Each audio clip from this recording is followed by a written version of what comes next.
Love to hear your voice, not sleeping well. And I know that you're right, but you should know it. You've been gone for way too long now.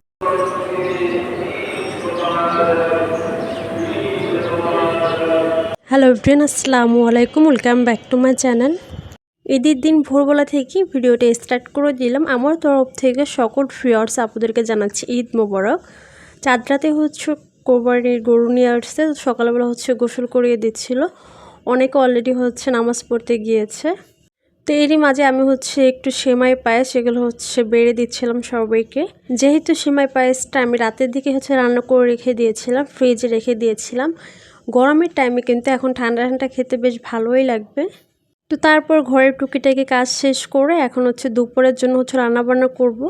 এখানে হচ্ছে পোলাও বসিয়ে দিয়েছি, পোলাও চালটা হচ্ছে ভেজে নিচ্ছিলাম। একটু বেশি করেই হচ্ছে পোলাওটা রান্না করছিলাম দুপুরের জন্য এবং রাতের জন্য। আর এই সেটটা হচ্ছে আমি রোস্টটা রান্না করে নিব, পোলাও রোস্ট আগে রান্না করে নিব, তারপর হচ্ছে কোরবানির মাংসটা আসলে তখন হচ্ছে মাংসটা রান্না করব। রোস্টের ভিতরে আমি জাস্ট একটু লবণ দিয়ে তারপর হচ্ছে অল্প তেল দিয়ে হচ্ছে ভেজে নিচ্ছিলাম, কারণ বেশি তেল দিলে দেখা যায় প্রচণ্ড কিন্তু ভাজার টাইমে কিন্তু তেল ছিটে, এর জন্য অল্প করে দিয়ে দিয়েছে। আর একটু ব্রাউন কালার করে হচ্ছে ভেজে নিব। রান্না করতেছিলাম আর আব্বার কথা খুব মনে পড়তেছিল। মানে গত বছর এই দিনও কিন্তু আব্বা ছিল, গত বছর কোরবানিতে হেঁটে হেঁটে মসজিদে গিয়ে হচ্ছে নামাজ পড়তেছিল। মানে এই বছর সেই দুনিয়াতেই নেই, কিছুই কিন্তু থেমে নেই, সবই কিন্তু চলছে। তারপর ওই যে মনের ভিতরে একটা হাহাকার করেই থেকে যায়, শূন্যতা কিন্তু থেকেই যায়। তো সবাই দোয়া করবেন আল্লাহ তাআলা যেন আমার আব্বাকে জান্নাতুল ফিরদাউস নসিব করে। বিয়ের পরে কিন্তু ঈদ কিংবা কোরবানি কোনোটাই কিন্তু বাবার বাড়ি থেকে করা হয়নি খুব একটা। তারপর আম্মা আব্বা আছে, ভালো আছে, ওটাই কিন্তু আনন্দিত ছিল। তো এখন আব্বা নাই এই দুনিয়াতে, এটাই সব থেকে বেশি কষ্টকর।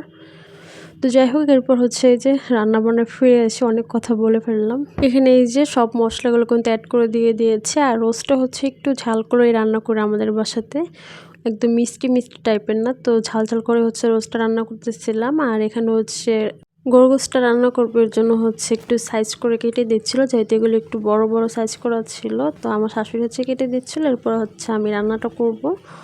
তো এখন এই যে সবগুলো হচ্ছে মানে যেগুলো রান্না করবো ওগুলো হচ্ছে ধুয়ে নিচ্ছিলাম ফার্স্ট অফ অল। যেহেতু শুধু আমরাই মেহমান অতিথি আস্তে আস্তে আরও 2 থেকে 3 দিন পরে, তো জাস্ট আমাদের জন্যই হচ্ছে ঈদের দিন আর ঈদের পরের দিন যাতে খেতে পারে এর জন্য হচ্ছে অল্প করেই হচ্ছে আমি রান্নাটা করতেছিলাম। তো তারপরও মোটামুটি 500 কেজির মতো হচ্ছে নিয়ে নিয়েছি এখানে। তো এগুলো হচ্ছে এখন আমি হাতে মেখে তারপর হচ্ছে রান্নাটা। তো আমার মা হচ্ছে ঢাকাতেই আছে, আমার সেজবুনার বাসায়। তো মা এসেছে, তারপর হচ্ছে আমার ভাগনা ভাগ্নি তারাও হচ্ছে ঢাকাতে এসেছে। তো আমাদের বাসাতে আস্তে আস্তে মোটামুটি ঈদের আরও 2 থেকে 3 দিন পর আসবে, তো তখন আরও ঈদের আরও মজা হবে। এখন জাস্ট আমরা বাসার যারা মানুষ তারাই শুধু আছি। তো কোরবানির এই প্রথম মাংসটা কিন্তু হাতে মেখে রান্না করলে কিন্তু বেশি মজার হয়ে থাকে। তার জন্য আমি এখানে হচ্ছে পেঁয়াজ কুচি, আদা বাটা, রসুন বাটা, ধনিয়া গুঁড়ো, মরিচের গুঁড়ো, হলুদ গুঁড়ো, গরম মশলা, লবণ এবং হচ্ছে জিরার গুঁড়ো দিয়ে দেন হচ্ছে ভালো করে হচ্ছে মাখিয়ে নিব। আর অল্প পরিমাণে হচ্ছে তেলটা দিব, কারণ এই মাংসটা থেকে কিন্তু অনেকটাই কিন্তু তেল বের হবে। তো এর জন্য তেলের পরিমাণটা একদম আমি কম দিয়েছি। এখন হচ্ছে ভালো করে হচ্ছে হাতে মাখিয়ে নিব।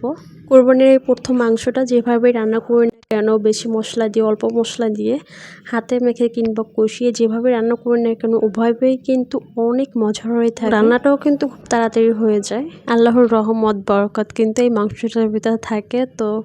তো মাংসটাকে ভালো করে হচ্ছে মাখিয়ে দেন হচ্ছে চুলাতে বসিয়ে দিয়েছে। আর এক্সট্রা কিন্তু কোনো পানি অ্যাড করিনি, এটা থেকে যে পানি বের হবে ওটা দিয়ে কিন্তু মোটামুটি রান্নাটাও কিন্তু হয়ে যাবে। আর যেহেতু একটু বেশি পরিমাণে মাংস, তো সেদ্ধ হতে কিন্তু খুব একটা টাইম লাগবে না। তো মোটামুটি আমার কিন্তু কষানো হয়ে গিয়েছে এবং চুলার আঁচটা হচ্ছে মিডিয়াম থেকে লো আঁচে রেখে আরও কিছুক্ষণ রান্না করে নিয়েছি। দেখতেই পাচ্ছেন একদম কিন্তু মাংসটা পারফেক্টলি কিন্তু সিদ্ধ এবং রান্নাটাও কিন্তু হয়ে গেছে। তো এই পর্যায়ে আমি হচ্ছে নামিয়ে নেব, তার আগে হচ্ছে একটু জিরার গুঁড়ো অ্যাড করে দিচ্ছি।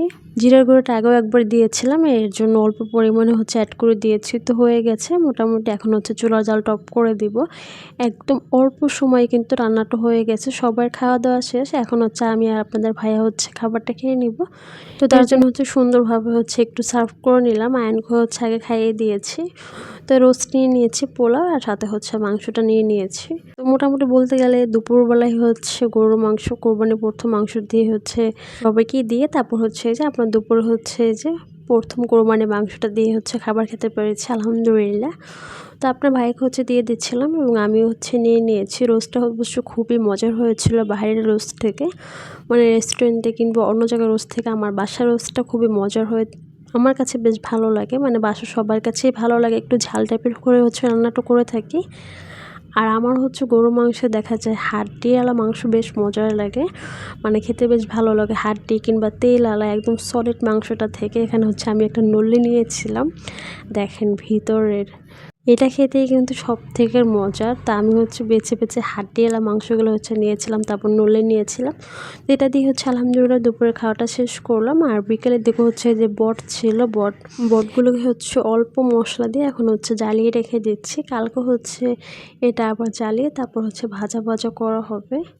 আমার মতো কে কে আছেন বলেন তো, যে খাওয়ার বেলায় আছে কিন্তু পরিষ্কার করার বেলায় নেই। আমি তো এখন পর্যন্ত পট পরিষ্কার করিনি কখনো, বাট এটা খাওয়ার বেলায় ঠিকই আছে। তো ঠিক আছে, আজকের মতো ভিডিওটা এখানে শেষ করে দিচ্ছি। সবাই ভালো থাকবেন, সুস্থ থাকবেন।